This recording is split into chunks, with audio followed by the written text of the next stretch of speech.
Anna nacque a Betlemme, in una casa umile e modesta. Dio, nel suo disegno divino, la predestinò a sposare Gioachino, un uomo della stessa stirpe di Davide.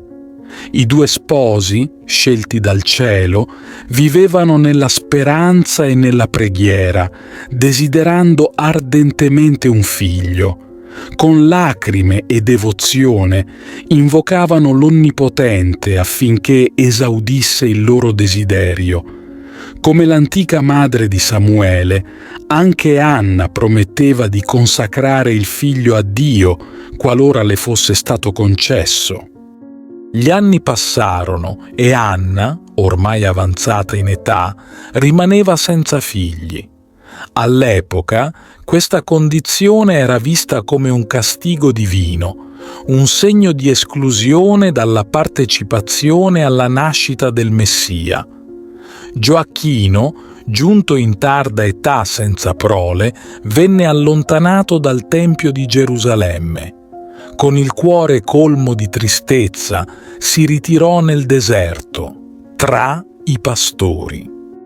Un giorno, mentre Gioacchino era lontano, un angelo apparve ad Anna, annunciandole l'imminente concepimento di un figlio.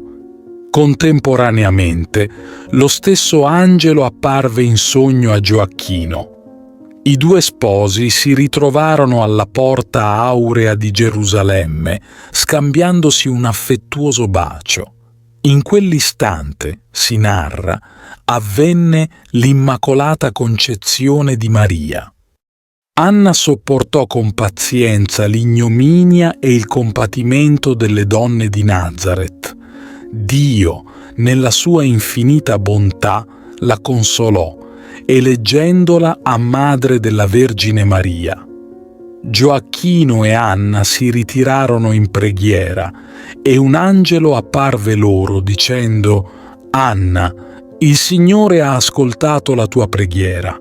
Concepirai e partorirai e si parlerà della tua prole in tutto il mondo».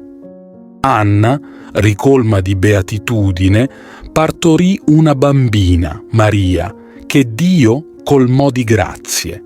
San Damasceno esclamò: «Veramente beata sei tu, Anna, che hai messo al mondo Maria, il fiore di vita, colei che ha dato alla luce Cristo.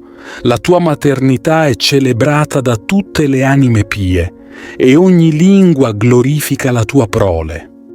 La santità di Anna era strettamente legata alla sua dignità.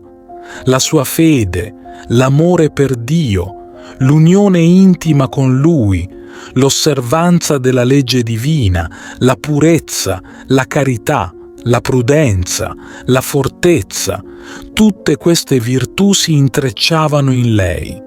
La santità della figlia Maria era un continuo stimolo per Anna a crescere ogni giorno nella virtù.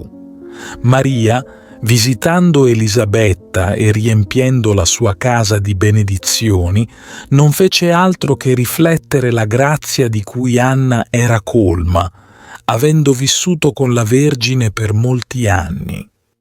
Quando Maria compì 3 anni, Anna e Gioacchino la condussero al Tempio e la consacrarono a Dio.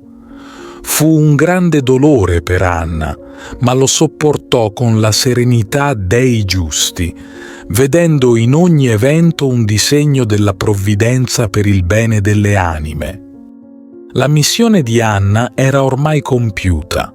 Spirò in Gerusalemme, tra le braccia della figlia benedetta, con il cuore colmo di pace. La sua vita, un intreccio di fede e amore, rimane un esempio luminoso di santità e dedizione. Ti invito calorosamente a iscriverti al nostro canale per darci supporto e permetterci di continuare a creare nuovi video che condividono storie ed esperienze ispiratrici.